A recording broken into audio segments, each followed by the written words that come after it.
call the regular board meeting to order. All members of the board are present except ex officio student board members Karkanis, Maurice, and Herba.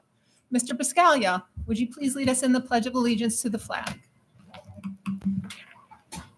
Pledge allegiance to the flag of the United States of America and to the republic for which it stands, one nation, under God, indivisible, with liberty and justice for all.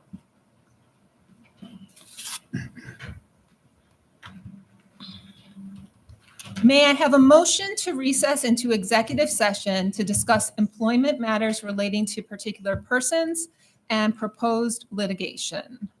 Dr. Spicer, Ms. Fletch, all in favor? Motion carries unanimously.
This has to go all the way, this has to go all the way to Dawn. May I have a motion to return the regular board meeting to public session? Mr. Manna, Ms. Fletch, all in favor? Motion carries unanimously. I call the regular board meeting to order. All board members are present. During the immediately preceding executive session, our board discussed separation agreements, general releases, and resignation of a particular person. May I have a motion on these items? I need someone to read the motion. Who is prepared to read the motion? Mr. Rascalia. Go ahead. Mr. Manna. Mr. Manna? Asked me to be prepared, but I am prepared now.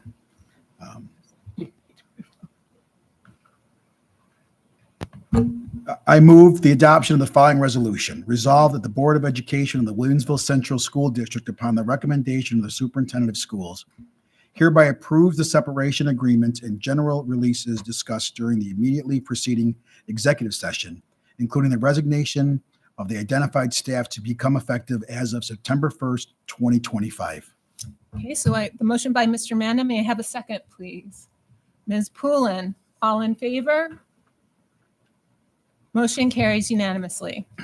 Good evening and welcome to all in attendance, including our recently appointed Acting Assistant Superintendent for Finance and Management Services, Dr. Chris McGinley. We hope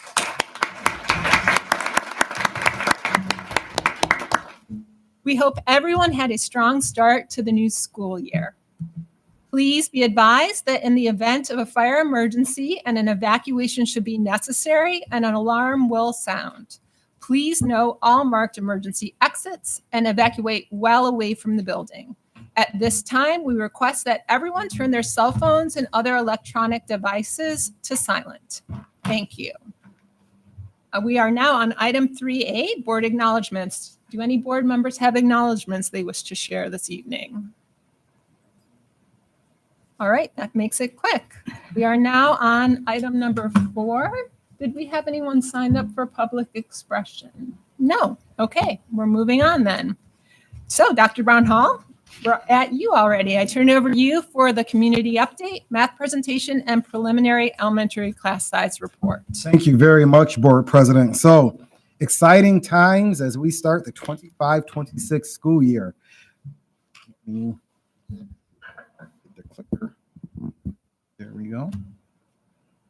First days of school. So as you can see, there was excitement throughout the district for the first days of school. Prior to the start of school, we did have some interesting news stories. Channel 2 News did a special feature on the portrait of a graduate. That is exactly what we had our administrator retreat focus on this year, the new portrait of a graduate. There'll be more information coming out this year about Portrait of a Graduate and what that looks like, not only in New York State, but what it will look like in the Williamsville Central School District. And we'll be doing our superintendent speaker series featured on that. So that was prior to the start of school. We also had a WBEN radio interview regarding school safety. You'll see in the lower right-hand corner, that was early on Tuesday, September 2nd, the first day of school. Channel 4 broadcast live from Williamsville North parking lot. So we want to thank Principal Bowen for allowing that to occur, and we were on all morning long.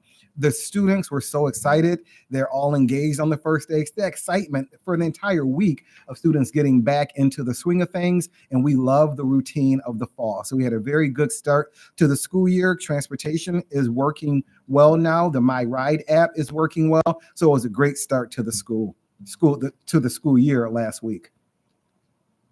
Distraction-free school zone. So this is what everyone's talking about now. I know Channel 2 did a special feature today on distraction-free school zones, and we have all of our procedures and processes on our distraction-free school zone webpage. We did a lot of education with our community members, our faculty members, our students also. We shared a lot of information from the time the board adopted the policy earlier this year. As you remember, elementary schools devices must be stored in the homeroom teacher's designated storage space, and middle and high school devices must be stored in the locked locker. So I had the benefit of visiting all our schools last week, and I went around to our high schools specifically asking how the implementation was going, and there were positive reports at all of our schools. And I think our student board members will be speaking about that a little bit later. Transportation. So a sincere thank you to our transportation department, our parents, our guardians for your patience, for our faculty and staff for getting our students on the correct buses and staying later the first few days of school. We do understand that if a bus is late, that it creates a ripple effect, but we thank our faculty and staff members who stayed just to make sure all the students got on the correct buses. And we also want to thank our bus drivers. It takes a lot to learn the routes when you have a bus full of students, but our bus drivers are experienced and they have a lot of patience, and they got all of our students home safely. Daily bus information is available on Wix. And again, as I said before, the My Ride app, which is the mobile app, it utilizes a new routing system. And so we are very, very excited about that. If your child rides a bus, please ensure they know where their pickup and drop-off locations are. And please review policy 5710 regarding our transportation program. I know that'll come up later in the board meeting also. If you have questions regarding arrival and dismissal procedures at your school, please contact your building administrators. The elementary AC project. So the elementary school AC project for phase 1 and phase 2 schools, we are proud to announce that it is ahead of schedule. We will work, and the work will continue during the school year. So teachers and staff will utilize temporary classroom spaces to maintain continuity of instruction. But as you see from the picture, this was a picture taken by our acting assistant superintendent, finance and management services. You'll see a lot of the work that is already taking place in our school buildings to make sure that this project stays on schedule, and we're a little bit ahead of schedule now also. So a question came up of how can we do this type of capital project while school is in session. And we know that our teachers will be utilizing swing space. So when work needs to take place in a classroom, the teachers will move to a temporary classroom for a period of 4 or 5 days until the work is complete in that classroom, and then they will move back. Universal meals. So thank you to our child nutrition department. All students are able to receive 1 free breakfast and 1 free lunch each day.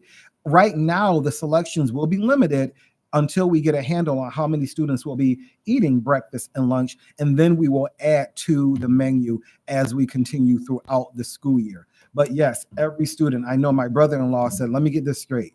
I don't have to put money on their cards anymore for breakfast and lunch. You do not. Every student is allowed 1 free breakfast and 1 free lunch. But we do want to also still encourage you to complete the application for free and reduced lunch. That also helps if students have waivers for like AP exams or anything that we have to actually reference the free and reduced lunch application process. School safety. We are very, very pleased with the partnership we have with the Amherst Police Department and the Terriang Security Group, formerly the Vista Security Group. You know that we take safety and security of our students, our staff members, our faculty members very seriously. So the district actually completed the construction project, and you'll look at all of our school buildings have had the additional vestibule in place, and that was completed in 2024. So anyone entering a school building is kept in a holding vestibule, and they don't have access right into the school building. That construction project was completed in 2024. We added the Raptor Visitor Management System in 2023. So anyone coming into our buildings have to have government-issued ID, and that is put through the Raptor Visitor Management System just to make sure they're able to be on our school premises. Last year, we implemented zero-eye security. So if anyone has any type of gun that is brandished, that system will pick up and notifies the Amherst Police Department immediately, because we know that seconds count. And last year, we implemented the See Something, Say Something anonymous reporting system. We have a lot of information about that online, and our students actually go through a training on how to use that system. And we, as district administrators, principals, staff in the building, get notifications of when a report is filed. Our principal prep program. So what we've noticed throughout the years is that we have assistant principals in our district that want to become principals in our district. So we've developed a grow your own program, and we've titled it the Principal Prep Program. So it's designed to prepare aspiring school principals for the challenges and responsibilities of school leadership. So the eligibility is a minimum of 2 years of service as an assistant principal. The curriculum will focus on leadership skills, education law, budgeting, community engagement, curriculum development, staff management, and student support, as well as including the Williamsville Central School District strategic plan and our diversity, equity, and inclusion plan. So this is a 10-month program. The kickoff is later this month, and we are very pleased with the number of individuals who are assistant principals in our district that are interested. We are keeping a small cohort of 6 each year, and we're happy to report that we do have a lot of interest in the program. So Dr. Balin and the directors of the program is our principal Boardman and Dr. Wall, the principal at Transit Middle School. They will be meeting to actually finalize all the details of the program. Our district community forum, where community members are able to actually speak to our Board of Education directly. That will be on Saturday, November 1st from 9 to 11:30 a.m. at Williamsville South High School. So the Board of Education and Superintendent will be on hand to discuss and address comments and questions from the school community. There's no set agenda, so if there's a concern or a question you might have, that's the time to engage with the Board of Education. We can't do it at a board meeting, but that is the time during the community forums. The board holds a community forum in the fall and in the spring. Just a reminder that September 11th is this coming week, and it's something that, as you see from this graphic, we will never forget. So we will definitely in our school buildings be acknowledging 9/11. And that is a community update for the September. Are there any questions regarding the community update, board members? Dr. Singh? Just one, like you said, our air conditioning is ahead of schedule. Yes. When do you think we'll finish that? That's a good question. We do have a phased finish. So I believe 2027 is the first phase of finishing. All right. Yes, DSP. Was the see something and say something? Was that only for high school or? No, that's district wide. The anonymous reporting system is district wide. All right.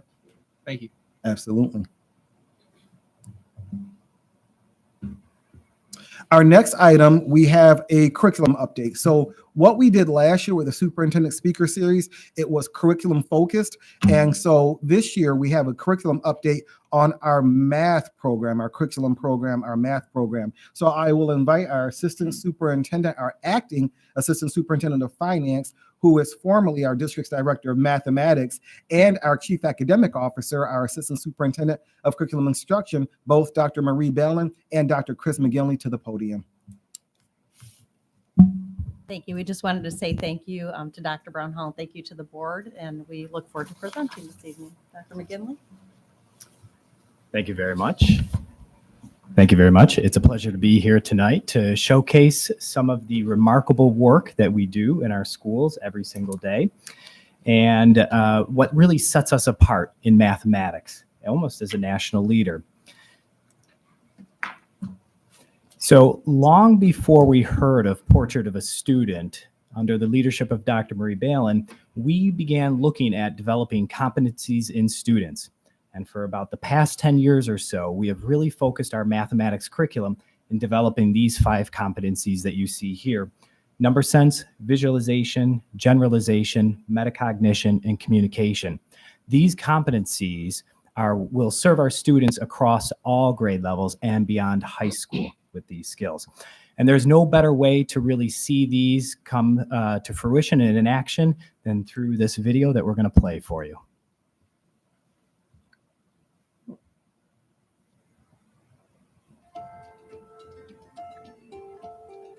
In Williamsville, we're dedicated to creating dynamic and responsive classrooms that meet the needs of all students. We know that thinking is a necessary precursor to learning. And so with this in mind, we engage students in practices that promote critical thinking and encourage sustained focus. One effective approach we use is having students collaborate in groups while working on whiteboards. This interactive method fosters deeper thinking and enhances engagement. What do these words mean? Oh, What do these words mean? Yeah, what do they mean? pre-image means like it's that regular shape, and then image means like where like you're projecting it. Exactly. Yeah. Getting them up at the whiteboards, right, allows you to accomplish all of the goals that you normally accomplish with having them do work at their seats, plus tons of other, catalysts, I would say, for student thinking, advanced processing, and just kind of having their brains on for a higher percentage of the time, right? The golden ticket of teaching is knowing what your students are thinking. And then we knew that multiply by 7 by 7 by 7. Perfect. Come on.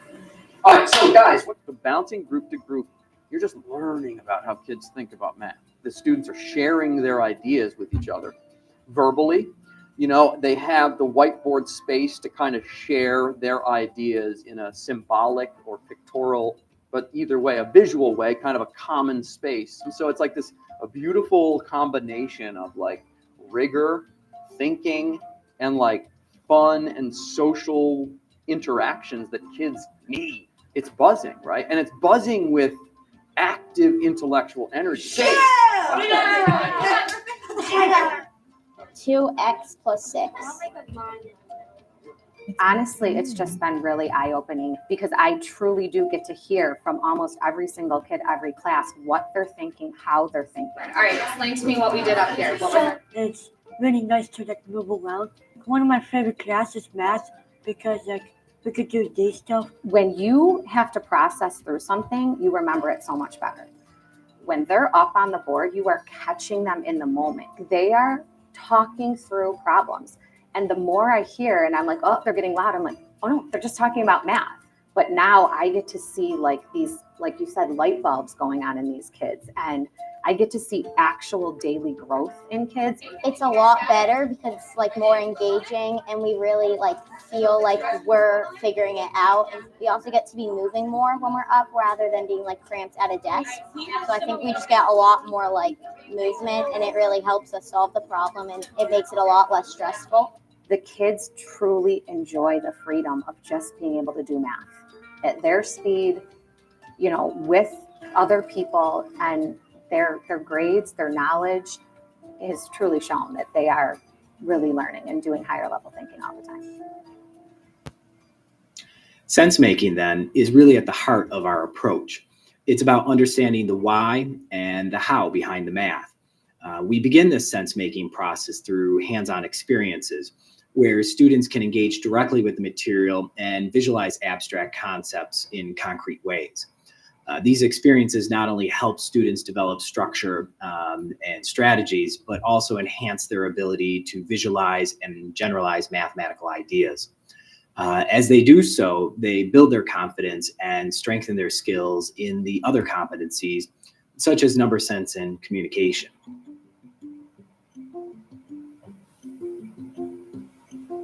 Harder? You can put a 5 on each side. I can put a 5. I think I have another 5. And what's 5 and 5? 10. So I can stack that up. So what you are about to see when you walk in the classroom is a situation or a story that was told to the students where they needed to build a house for an animal. And in particular, this house had to be built with walls that were only 10 blocks tall. This was to have students practice and create ways to make 10, which is a foundational lesson for first graders. To be able to make 10, they need to be able to see that and so they can be successful in other more difficult concepts that come. I think I need a little bit longer of a wall and maybe some sides. What do you think, Camille? 8 and 2. 8 and 2. Okay, so I'm going to take my 8. I'm going to find my 2. Is that 10? Yes. Okay. Kids at this age, they need manipulatives, and the math stickers are so great because there's so many different ways that you can see that 10 is 10 or that 6 is 6, right? They can see the size, they can see the number, they can count the lines on the side, they can compare them to other numbers. So it lends itself very easily to building number sense, building number fluency, 1 through 10, and then stacking them to make equations and do different challenges like the challenge they did today. 9 plus 1 what? Equals 10. Oh, so I could say 9 joined with 1 is the same as 10. Could you capture that thinking? It's another one. 5 plus 5.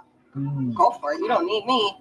That was funny. Yeah. Then it also allows me to see like, okay, who's really getting this and who's also seeing like, wow, I can put 3 numbers together. Oh, I need 2 more. Oh my gosh, I don't have a 2, but I have 1 and 1. I can really see like the problem solving happening in real time. So, the 10 you have to match with the 10. See how it matches with 9 and 1. 2, 6, 2 matches with 10. So, if you get the 10, does it match? Yes. Sandy Atkins tells us that it's not just hands-on, it's minds-on. And so it's not just about the blocks that are in their hands, but it's about what happens when the blocks are in their hands. The conversation that they're having, the collaborative work. Students aren't just stacking blocks. They're reasoning, they're problem solving, and they're justifying. And when you're asking students to build 10 different ways, you're encouraging their flexibility with numbers and being able to use numbers in many different ways, which is what we want our students to be able to do. So while a big part of mathematics is developing these foundational computation skills, in Williamsville, we also focus on demonstrating how these concepts apply in practical situations.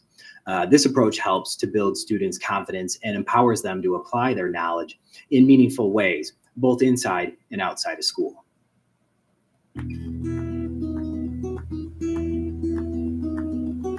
So Tanner, could you use your eyes to tell us what's in that jar? Or how many? 3. Great. In the jar. 3 are in the jar. And how many jars are there? 8. Aha. So there are 8 jars. Each one has 3. You and your partner are going to find out, well, then how many of those pencil grips are there all together? Our multiplication store is called Discount Mart. And as we start our multiplication unit, it's always nice to have some type of experience that students can look back at and use to help them think about the math. We always talk about making math itself like relevant and why are we actually doing 6 times 7? And this store itself helps students to visualize equal groups and efficiently solve those equal groups. Traditionally, math has been about teacher telling and student mimicking. And one thing that research tells us about the student mimicking is it's not easily retained. So we are taking memorable versus memorization. And we're moving away from memorization being associated with the study of mathematics. And instead, mathematics is an inquiry-based science. It's student discovery, student exploration, student ahas, and students making connections in the entire world of mathematics. Can you be the spokesperson and tell us how we know? He's 8, and this is 12. Can I say thank you to you? You're the first group that found groups of 4. I think one of the greatest benefits is that we are helping students develop into critical thinkers. Math is about, let's find out. Math is about, I can think about this. Math is about, I can start to explore with models and I can find out for myself what makes sense. Because if you see, it's 5 in each one and 3 of them. For a lot of students, as they are interacting with the discount store or any of these hands-on experiences, they are growing their language that they use and use different types of questioning based off of where they are with their partners. Can you explain that more? How did you get to that? Where do you see that number? Where do you see that group? I did 2 times 24. It would have been easier with 24 times 2, but I did it this way. Okay. 48. Okay, so how do you know that 2 groups of 24 is 48? Because 2 times 10 equals 20, and then 20 plus 20 equals 40, and then 2 times 4 is 8. So you doubled the tens place and the ones place to help you get to that. Awesome. We may move on to the next station. With setting up this grocery store experience, there's multiple goals, and one of them is making sure that students know that math is everywhere. No matter what you end up doing in your future, no matter where you are using math to help you navigate your day. And seeing a grocery store, something that even an 8 or 9 year old, they're not shopping themselves, but maybe they visited with a family member. They have experience knowing that this is relevant to their own life, whether it's relevant now or relevant in the future. And with that relevance, understanding that it is important to them, they're more motivated to learn and more motivated to be involved in the activity. After they've had this experience in the grocery store, it becomes that class's anchor experience, one of many, so that as a child is perhaps exploring a new level or something similar, the class can say, oh, that's like at our grocery store. And that is that shared common experience. So when we refer back to that grocery store, not only is it a shared common experience, but it was also a high confidence experience, low anxiety, hopefully no anxiety, then that can also bring that emotion back. Oh yeah, I did do that. I did do that thinking at the grocery store. Yeah, I can do it again with this picture. Yeah, I can do it again with an abstract. I can do it again with this story. So this shared anchor experience can really be a wonderful foundation that you revisit when it's relevant.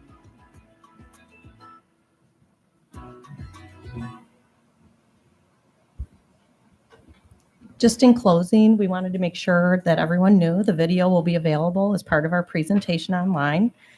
We also have a slide, which is the last part of the presentation, that shows a link to our district website. This features all of our curriculum areas, including in the Office of Instruction, including mathematics web pages. That one also has grade level bands and links to supporting math at home and informational resources, as well as games to play with our children.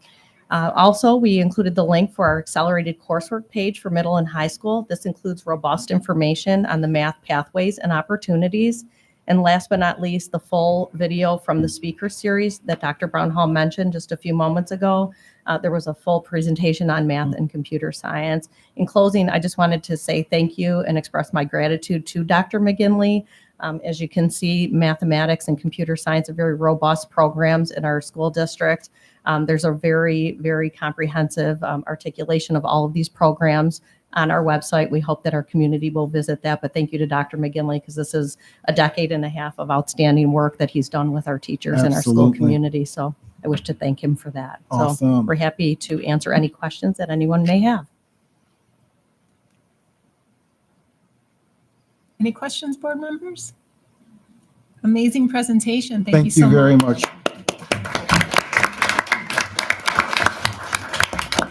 Last but not least, in the board packet and the board agenda is item 5C. Item 5C is a preliminary elementary class size report. Our Board of Education has historically been very concerned in making sure our class sizes do not get too large so that instruction does not become affected in the classroom. So years ago, the Board of Education created ranges for our elementary class sizes. Those ranges you can see in the document in item 5C. You can also see, because the board, in a way of transparency, wanted to make sure this report is provided at the beginning of school every year. So you can see every elementary and middle school, the grade and the average class size. You will see that all of our class sizes are within range, some below range. We do have one grade level at one of our schools that is above range. And what we do there is we provide additional aid support so that the student-teacher ratio is still maintained in those classes. So that full report is item 5C in board docs. Are there any questions regarding the elementary class size report, preliminary class size report, board members? I'll turn it back over to you, President. I'm sorry. No, just one question. Do you expect these numbers to change? They change throughout the year. And the reason they change throughout the year, we do have families that move in and out. They don't change drastically. Like you won't see a huge, 5 average swing, but the numbers do change in and out throughout the year. Any other questions? Okay. We are moving on then to item 6A. Our onboarding committee met last week to discuss providing a mentor for our 3 student board members. Ms. Bleckinger, can you please discuss the committee's recommendation? Yes, we recommended that the current liaison for the SIAC lead will be the mentor for all 3 students. Okay. So did everyone hear that? So the SIAC mentor would be, my understanding is that we were considering this annually, to annually appoint our SIAC liaison to be the one mentor for the 3 student board members. Is that correct? Okay. So may I have a motion to approve the committee's recommendation to annually appoint our SIAC liaison as the mentor for our student board members? Mr. Manna, Dr. Spicer, is there any discussion? All in favor? Motion carries unanimously. We are now on item 6B, which is our student board member update and report. So would any of our student board members like to provide an update? Well, why don't we go down the table? Does that work? Okay, go ahead. So first, I would like to give a couple of shout outs and then updates. First, the weightlifting May I club. interrupt one moment? Absolutely. So TSP is our student board member at South High School. I just want to make it clear for anyone watching. Thank you. Absolutely. First, the weightlifting club is running its very first clinic of the year this Friday, September 12th. Basically, what it'll be is for beginners who want to learn how to lift, and they'll teach you also a bit about nutrition. And after the football season, they will also have merch dropping, and all the money goes right back into improving the weight room, which everybody uses, like all sports, like football, soccer, whatever. And they also have turf in there now, our weightlifting room. Yeah. Next, I want to highlight our Culture and Diversity Club. They put in a lot of work over the year with fundraisers and stuff. And one of the girls, which is a junior now, Faiza Faisal, has even started her own henna business. Other than that, some of the updates would be the senior sunrise. I got to see like all those.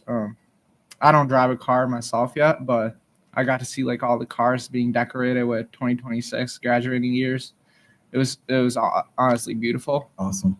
And then on the phone policy, seeing it myself like into play, and also talking to teachers, I have not seen a single phone out. Awesome. And the kids are actually now like talking to each other, and any chance they get, like they interact with each other. I honestly thought like a strict approach was the only way to get these kind of results. But this policy like put the trust in the students first, where they would be trusted to put their phones in the locker, and it worked, you know. And I think it really showed what kind of group of kids we have here, and that they can be trusted. Great. Yeah. And the last thing is South will be also adding board games in their cafeteria. Awesome. Yeah. Thank you. Thank you so much. Yeah. Now we have Salil Kaharnis from East. Good evening, everyone. My name's Salil. I'm the representative for Williamsville East. So I just want to talk about, like, first of all, the phone policy, the distraction-free school zone. That's been like a huge change to everyone's like routine. So, but I've been talking to people, students, teachers alike, and I'd say overall they've noticed some positive effects, as teachers have said students are much more present in the classroom. They're more engaged, more active, like in learnings, and they're building stronger emotional and social connections. Like I even had a teacher walk up to me and say she can notice the kids are smiling at each other even more, which is always nice to hear. As for the students themselves, they've obviously told me that they'd need time to get used to this change, as it's like, you know, a big part of their routine that used to be last year. But without their phones, they said they'd be able to manage, but they need time to just shift. Their main concerns were not being able to use personal devices such as laptops to do like other work outside of school, perhaps. But as part of like the internet-enabled devices, they aren't allowed to use those. And so our school library, it offers Chromebooks that you could check out. However, East has already run out of Chromebooks that you can check out. So the library is trying to come up with a solution to that. the library is also taking more measures, such as they have a motto that says "No phone, no problem," where they put board games such as Sudoku, checkers, Mancala to encourage more in-person interaction. And on top of that, the school wellness committee, what they've done is they are preparing a wellness cart in the commons to play board games. And they've already put like, I'd say word hunts and like crosswords, like non-phone, non-internet activities, so that students can, just like have something to be engaged in if they have a free period in the commons. But other than that, I'd say students they've brought their own games, such as maybe a deck of cards that they play with their friends down in the commons. But like DSP says, I think there's a lot of respect that the school has for the students, and there's a lot of trust where they trust the students not to use their phones, and they don't have to take them away from them and put them in a pouch, which I think also is the reason why students are so accepting of the policy. And outside of the classroom, I'd say East is just buzzing with activity. All sports are in full swing now: lacrosse, football, everything. It's on the uprise. And the choir, it sings at every Williamsville East football home game. And even clubs such as, let's say, HOSA, FBLA, Newspaper Club, Chess Club, they've all begun recruiting members.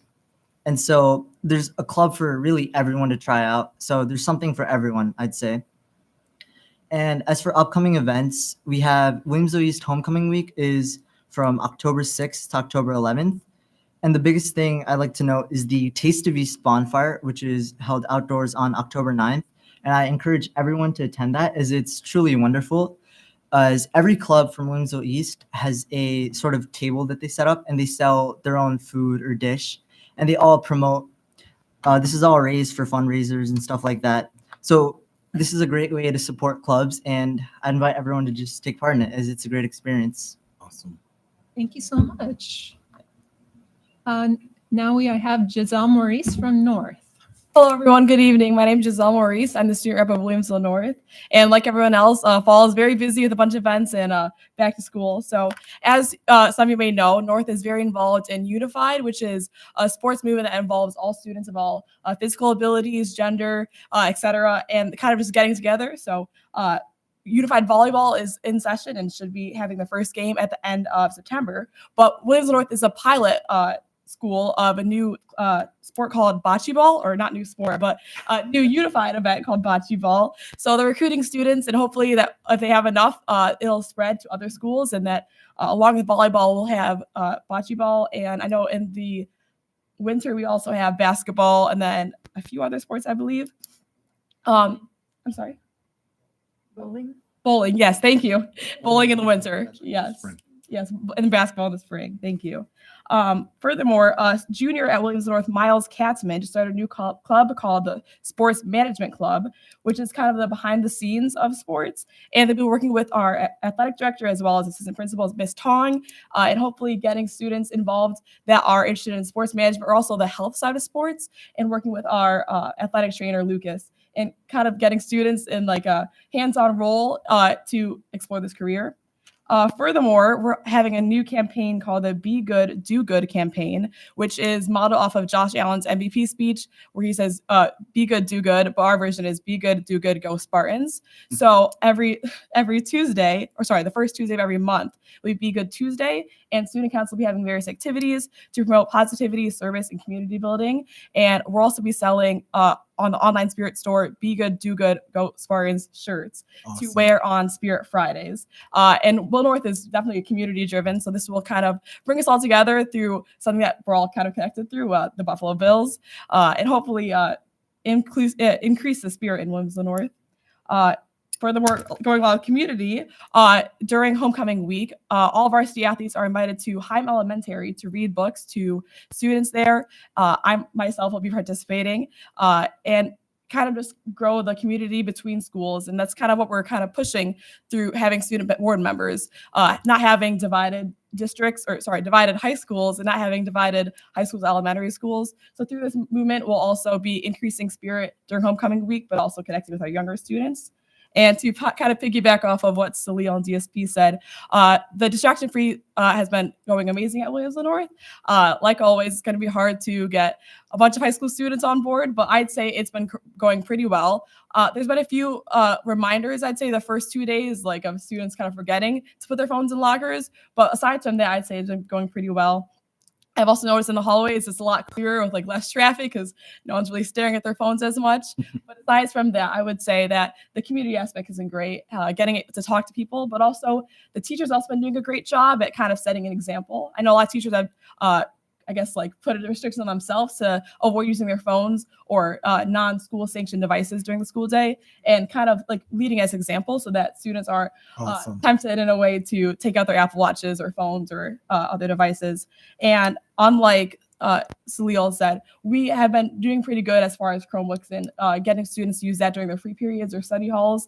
I know our computer lab and library is fully stocked with Chromebooks, as well as our, desktops.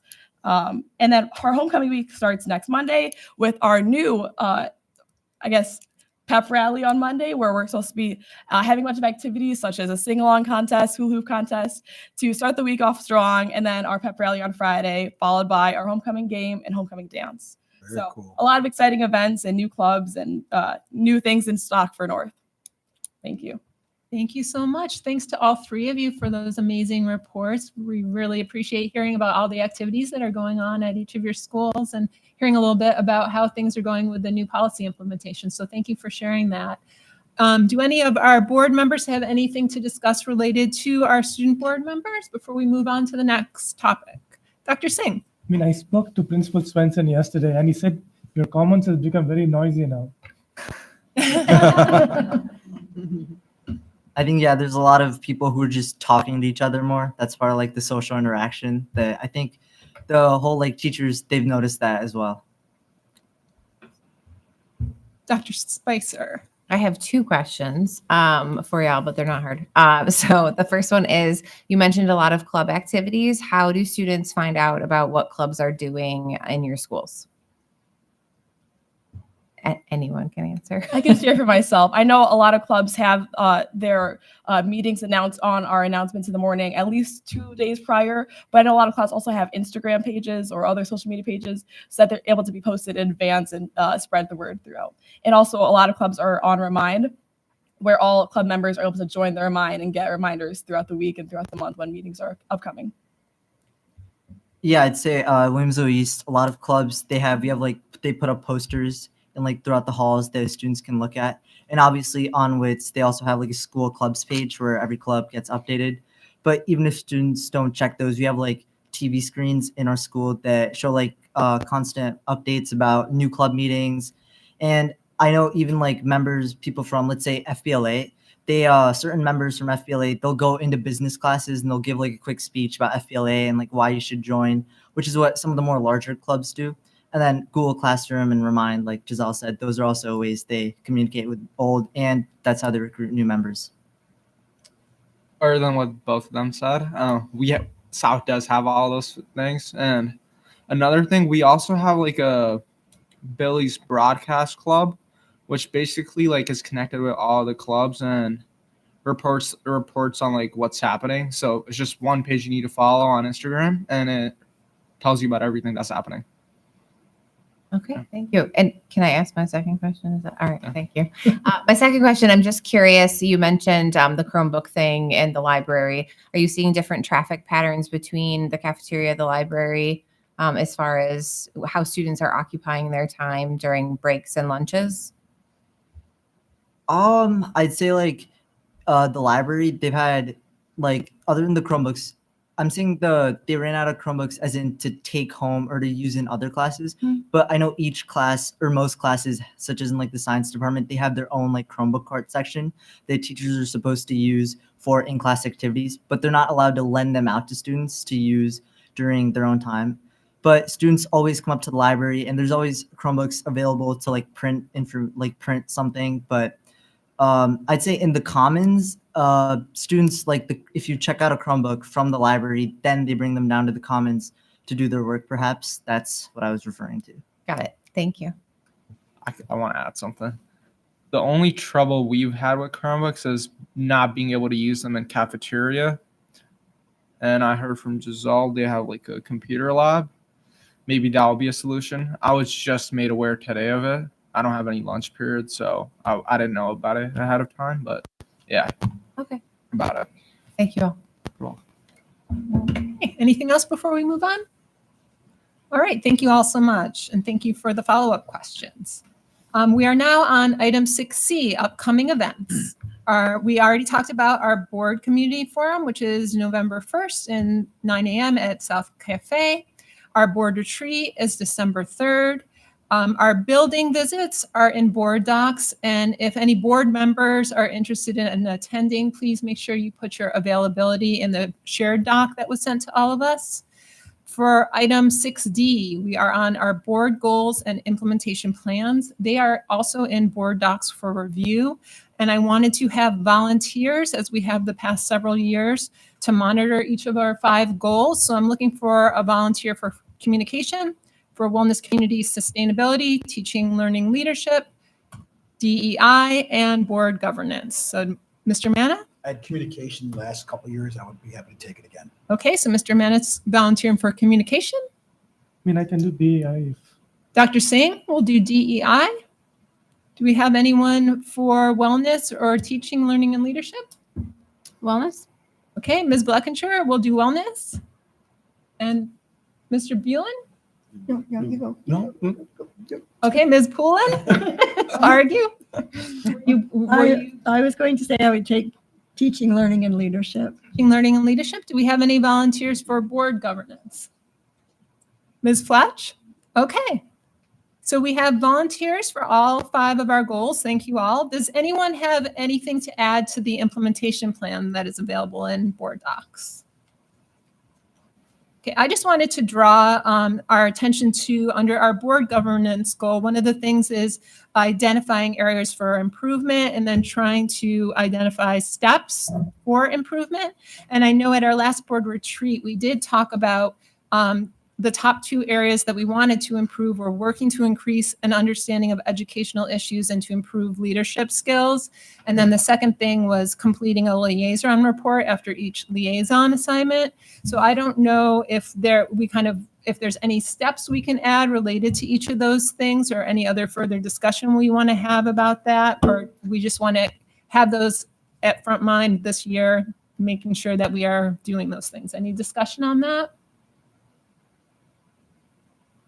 I have a comment. Ms. Fletch? Yeah. So sometimes if there's 2 of us at an event, I know we both do a report. Is it okay if just one of us does a report? I think, yeah, okay. Absolutely. If more than one board member is at an event, you can communicate with the other board members and just submit one report. That's absolutely okay. Thanks. Yes. Any other questions or comments regarding that? Okay. We will move on. We are on items 6E, ECASB, 6F, NISBA, and 6G, the district-wide liaison assignments, and those are all listed in board docs. Does anyone have any comments related to any of those? Ms. Poulin? In regard to the guidelines and appointments for liaison assignments, given the newest establishment of the mentor relationship for the new student board members, I am the SIAC representative, so I will be that person for this year. One of the things in all transparency is having a good method of communication that meets guidance for student safety. And so I would like us to look at what kinds of guardrails we want to put up with that. You know, I do have the flexibility that I can meet with the students at their school at any time, but how they communicate with me to let me know that they want to have that and how I communicate that to them is something we need a vehicle for. Dr. Brown-Hall, do you have any thoughts about that? Not immediately. Okay. Let me think about that because you don't have a Wix mail account. I do. Well, I have a board with mail account. Okay, so we that may be the vehicle by which we do it. All right. Okay. So let me think about But that. at this moment, I don't have access to students. Right. So if because you would only need access to those 3 students. Right. Right. So I think that would be easily accomplished. Okay. Okay, so we'll get back to you on that. Thank you for bringing that up. Any other comments? Okay, we are moving on to correspondence. For correspondence, we received emails on UPK equity, school safety, commending Forest Elementary School's open house, our student board member policy related to a survey, and bus safety. Is there any discussion on the request for board members to complete a University of Delaware research survey regarding our student board member policy that I know several of us received? No discussion? Are there any thoughts about whether one of us should complete that, or we're just going to? May I ask a question? Absolutely. Have we checked with Erie County Association of School Boards or the New York State School Boards Association to see if this research study that is being completed by the University of Delaware is in line with the goals of New York State? I would encourage us to get clearance from them first before completing it, just to make sure it's not in competition with what we have established in New York State and what we established as a district. Sure. So I guess the first question is, was any board member even interested in completing it? Because it sounds like no one is. So Then maybe we don't need it. It's fine. Yes, Ms. Poulin. I was going to say, having in my family professor researchers who work with graduate students on establishing research projects and so forth, I have a sensitivity to wanting to assist them if it's appropriate to do so. So I wouldn't mind doing that if we determine that it's an appropriate thing to do, just because I know how hard it is for them to get data. So. Mr. Bueller. The only thing I would say is I'm not sure we have the wealth of knowledge yet Right, I don't to know. do such a survey, because with all due respect to you guys, we've only had them for like 3 meetings. So I'm not sure we're That's all- qualified to answer those That's all we, questions. well, we don't know what the Yeah, questions yeah, are. we don't know what the right? questions are. So Ms. Poulin, would you be willing to look into? I will, yeah. ECSB and NYSSBA and seeing, and then report back? I will do that. Wonderful. Okay, we can move on then. We are on our consent agenda. May I have an emotion to approve the agenda items 8 minutes, NYSSBA item and new business, 9 personnel, 10 business and finance, 11 exceptional education, special needs and student activities, 12 instruction curriculum, and 13 other business as presented. Ms. Buckinger, Mr. Buellin, is there any discussion? All in favor? Motion carried unanimously. We approved several new appointments this evening. Congratulations to the newly appointed assistant principal at Forest Elementary, Kaylee Georger, thank you. And assistant principal at North High School, Julie Ziobro. Did I get that one right? Ziobro. Thank you, Julie. We welcome you both to come up to the podium and say a few words at this time if you so choose.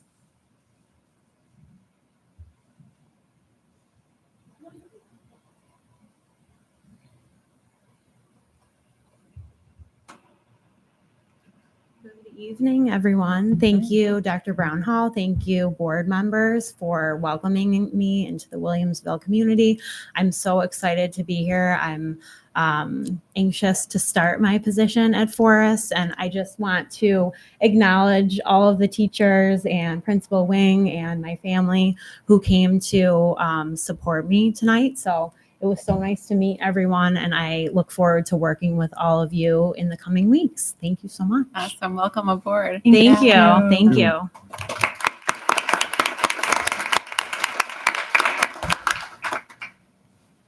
So nice to meet everybody. So I'm Julie Ziobro.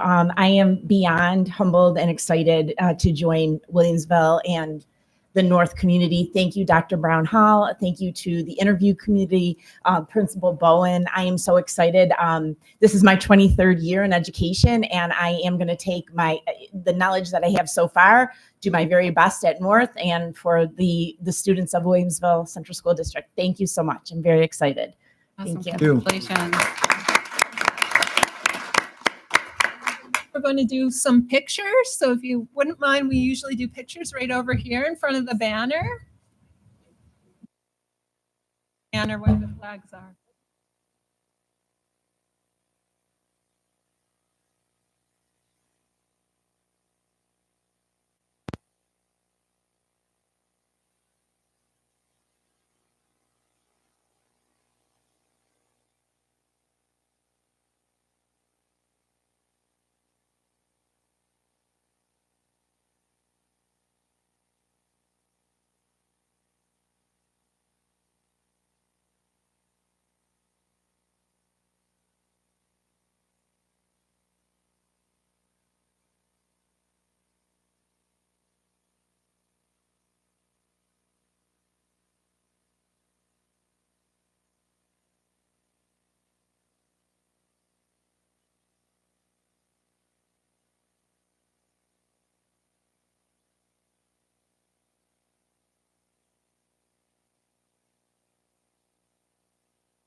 Okay, and Dr. McGinley, don't mean to put you on the spot, but if you would like to say a few words as we welcomed you today as well, you are welcome to. Oh, absolutely. I'll just thank Dr. Brown Hall and the board for this opportunity to serve in this acting capacity. I am humbled to be here, and I will obviously do my best. And just on a personal note, just to know a little bit about myself, I have 4 children in the Williamsville schools here, 2 at Heim Middle and 2 at Heim Elementary. So everything that we do here, I'm not only professionally invested, but personally connected to what we do in our vibrant community here. So it's an honor to be here, and just thank you. That's great. Congratulations. Thank you.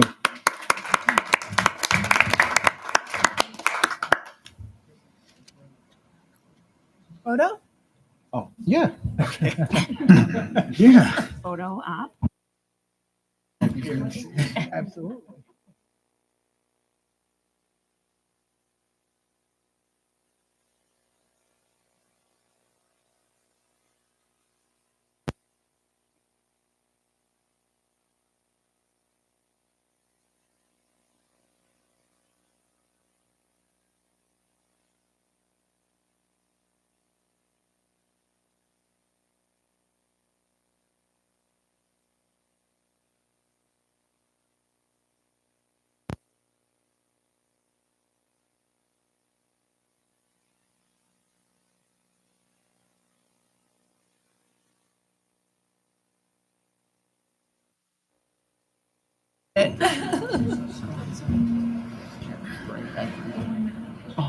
Okay, and also this evening, we want to thank the following retirees for their service to the district.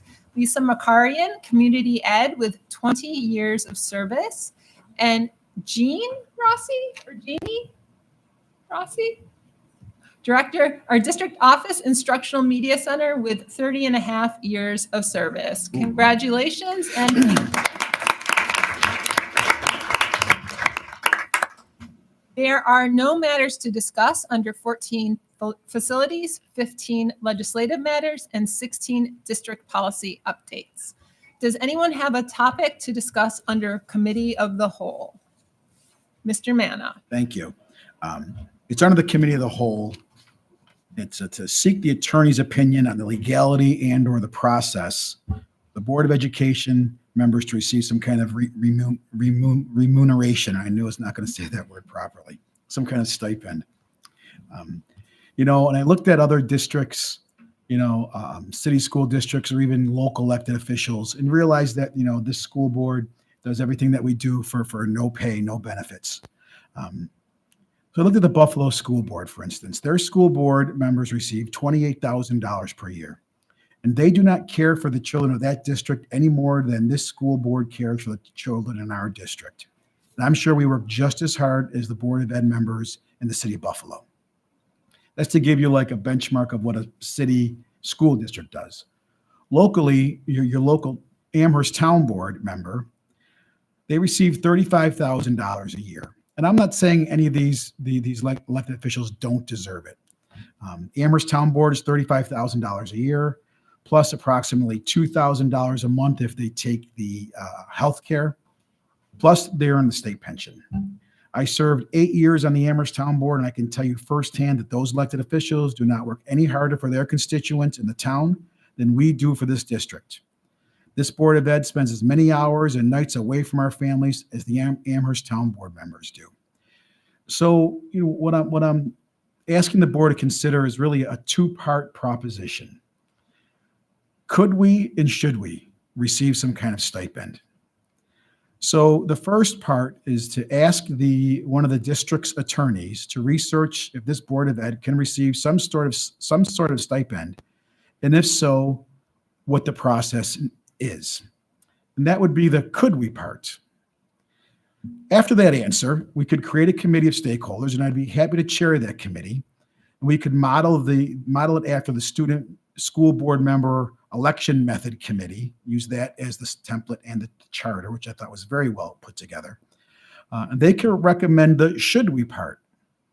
This Board of Ed is free to accept, reject, or modify their recommendation. I don't think there's anything wrong with looking into this. We are an educational organization and should always look into doing something new. Just because something has been one way for years should not mean that it doesn't warrant looking into. I believe all work has values. Board Ed stipends may lead to the recruitment of new candidates willing to run for this Board of Education. I believe that giving voters multiple candidates to choose from as their representatives is a good thing for democracy. And retention of current and future board members who possess valuable institutional knowledge that cannot be easily replaced. That's all I have to say. Okay. I guess I'll make the motion if the motion is needed, but I'll defer. Well, is there any discussion at this point? Ms. Poulin? I have some grave concerns about broaching this topic since I first learned of it being on our agenda. Because when we look into the possibility of doing something, it indicates a desire to do something. As I have said before and continue to say, I have right here my mission, beliefs, and belief statements. And the very first one of them says, it's our highest priority. And I don't think looking to get remuneration for myself as a board member is bettering the outcome for students. We live in a community where our fire department is volunteers. And I'm concerned about the message that we're giving to our students about the value of community engagement and community service, which is going to be part of our Pathways project. So I would not support this personally for those reasons. Any other discussion? Ms. Blackinger? I think those are good points, Maureen. I also think it wouldn't hurt just to see what other districts are doing and what our legal staff would say about this subject. Ms. Poulin? I will say I did check with both NYSBA and the ECASB. None of the school districts in the state, other than the 5 cities, Big Five districts, which are by law required to pay their school board members, none of them currently pay the school board members. Anything else? I'll speak again on my motion.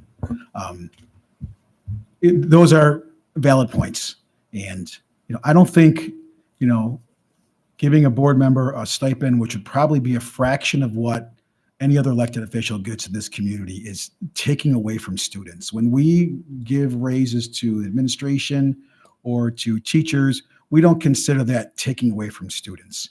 I think it's time that it's looked into. And the only reason that the cities get it is because they passed a local law or a law through either that city or through the state to allow them to give themselves some kind of stipend. Again, this district has never cut or taken away from students. Every year, the budget for students increases. And I don't worry about the message of receiving a small stipend for the hours that we put in, the training that's required. I don't think students are going to look at us, or anybody in this community is going to look at us in any other way. And if somebody says they want to run for this job because they're going to receive some kind of stipend, I would say it'll be the most work you do as an elected official in this county for the lowest pay in the county. So run for a position that gives you less work and more pay. I think this helps the district. Again, retaining board members, and I'm sure if you talk to board members who after 2 terms said it's too much away from my family, I have to take another job because I have kids now going into college, they may have stayed and we could have retained that institutional knowledge. Maybe somebody who didn't want to run because there was no stipend and couldn't take the time away, didn't want to take the time away from their family, says, you know what, I'll run. And then it gives the voters more choice. And remember, if we form a committee of stakeholders, they can give us the recommendation. And Board Member Poulin, I 100% agree that is a consideration. This is not an easy thing to bring up because of what you mentioned. But I think, and I'm not looking to make history here, I think that some boards who have cut services and cut teachers, maybe, they can decide for themselves what they want to do. But the way this board is functioning and what we deliver this community, I think it's absolutely worth at least taking the first step and looking into it. Dr. Spicer.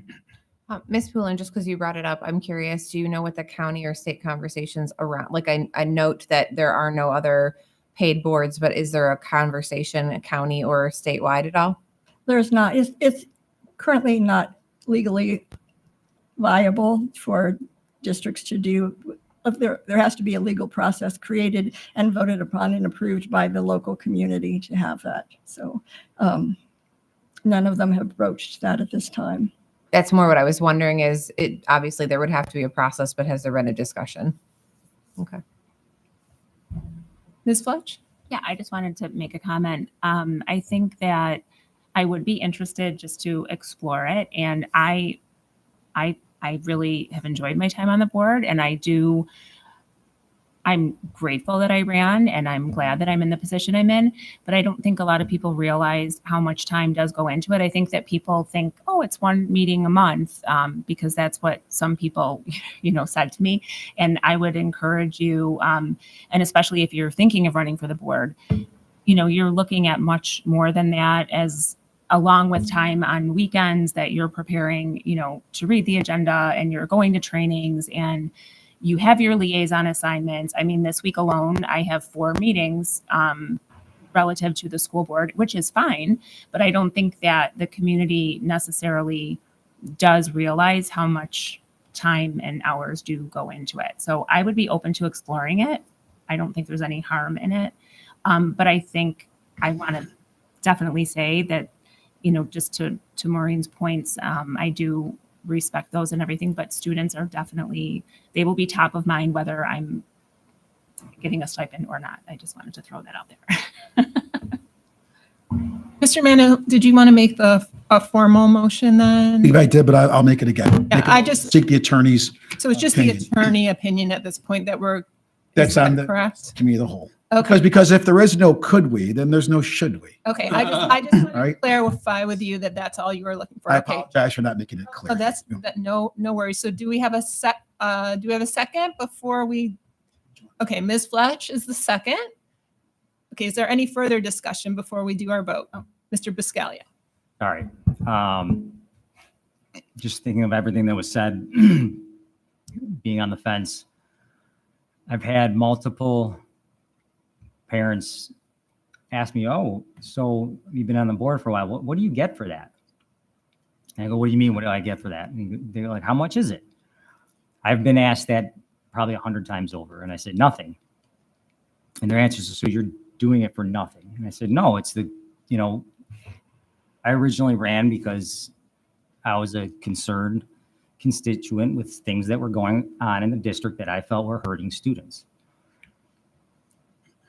Being a teacher, being in this profession, while also becoming a board member, I've never steered away from one thing: making sure our students get the most, I don't even know the word I'm looking for, the most out of school, the most out of this district they can. I grew up in this district. I went to Maple East, Mill, and South. Go Billies, right? I convinced my wife to stay in Williamsville and not move to Syracuse because I knew what this district was. But I've also gotten my hand slapped at home saying, "Why are you again have this? Why do you again have this?" For example, I'm going to a PTA meeting. I'm missing my son's JV soccer game. But I know that's important because those PTA members need to hear what's going on in the district. So sitting on the fence originally, I don't think it's a harm in looking into it. I believe as time goes on and as times are changing, that more districts will look into this. I've talked to friends in Cicero, North Syracuse that have discussed this. They're board members there that have discussed this, whether in public or not. I think as this gets deeper, the way our country is going, I think ultimately it's going to end up happening anyways. And I don't think it's harmful to look into it, to look into what needs to be done. And then ultimately, it's not our decision anyways. If it goes to a vote, it's Amherst's decision. Okay. Just one more point of clarification on the volunteer firefighters, and I appreciate you bringing them up. When I was on the town board, I was liaison to the volunteer fire companies, and although they do not receive pay, they are entitled to what's called a LOSAP, the Length of Service Award Program, which will pay them maybe a couple $100 a month after they retire. So it is no direct pay, but there is some small financial, it's called an award, the Length of Service Award Program, later on in life. Thank you. And Mr. Bulin. I just want to say, I don't see any harm in looking into it. That's not like a decisive thing. We have Correct. to find out if it's possible. Right. And that was my one comment is I believe in doing research before I make any decision. And so this would just, to me, be seeking a legal opinion is just doing some research on this topic. So now we will take a vote. All in favor of seeking the legal opinion. Ms. Buckinger, Mr. Bulin, myself, Mr. Manna, Mr. Biscaglia, Dr. Spicer, Dr. Singh, and Ms. Fletch. Opposed? Ms. Poulin? And so it carries 8-1. We will move forward with getting the legal opinion. Thank you very much, Mr. Manna. Thank you, Madam President.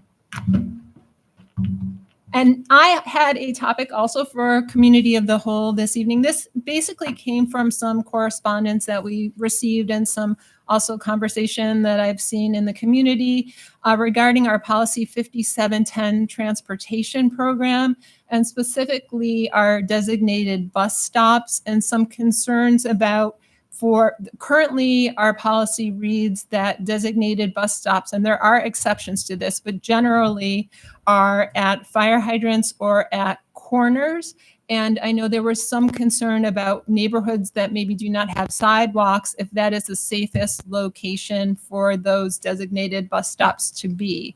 So what I am requesting is simply that we have this policy reviewed by our policy committee meeting to explore this and then come back with their recommendations at a future meeting.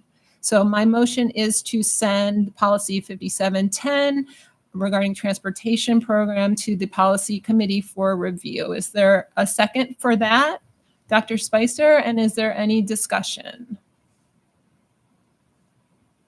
Yes, DSP.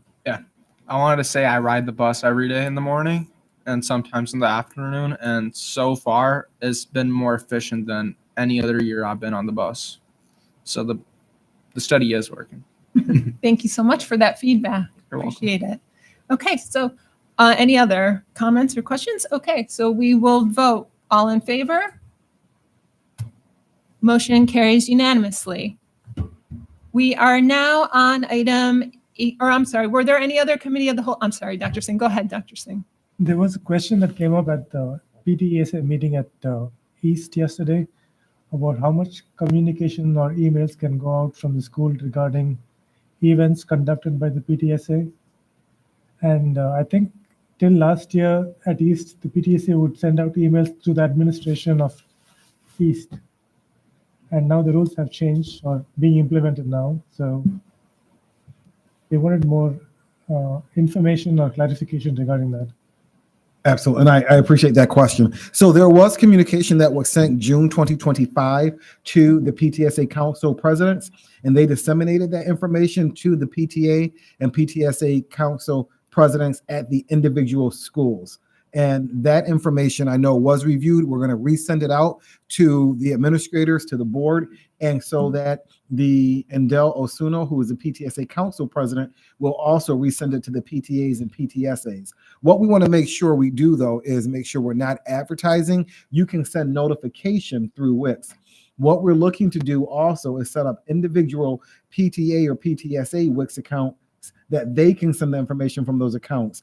We don't want to confuse PTA or PTSA information coming from that organization with administrator information, right? Because the administrator information, sometimes we want to make sure that that still raises to the level of seriousness coming from an administrator and it doesn't get confused with just an announcement, right? So we're trying to make sure we have clear lines for that. But we also want to be very mindful that parents sometimes get a lot of communication, right? So we don't want to inundate with parents with communication. We just met with the PTSA Council meet and greet with a parent that had a student at Country Parkway, at Transit, and at East High School. So we want to be careful because if there's too much communication, then parents will turn that off also, right? So we want to, I know it's a fine line, but we have to be very mindful on that. I will resend that communication out to all of our parties, all of our stakeholders, and we'll look at what vehicle we can use so that PTA and PTSA can communicate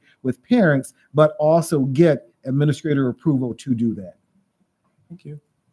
Ms. Fletch? I just want to make a comment. I think that is a fabulous idea if the PTSA and the PTAs can have a Wits Mail account to do that, because they do so much for every student.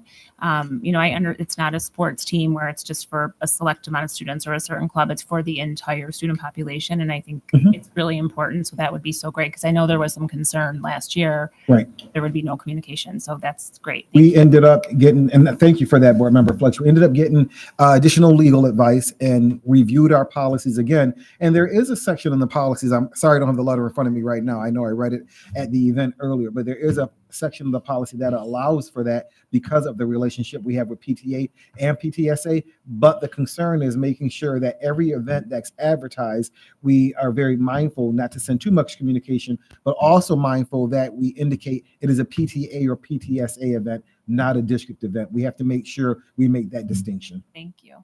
Absolutely. Anything else before we move on?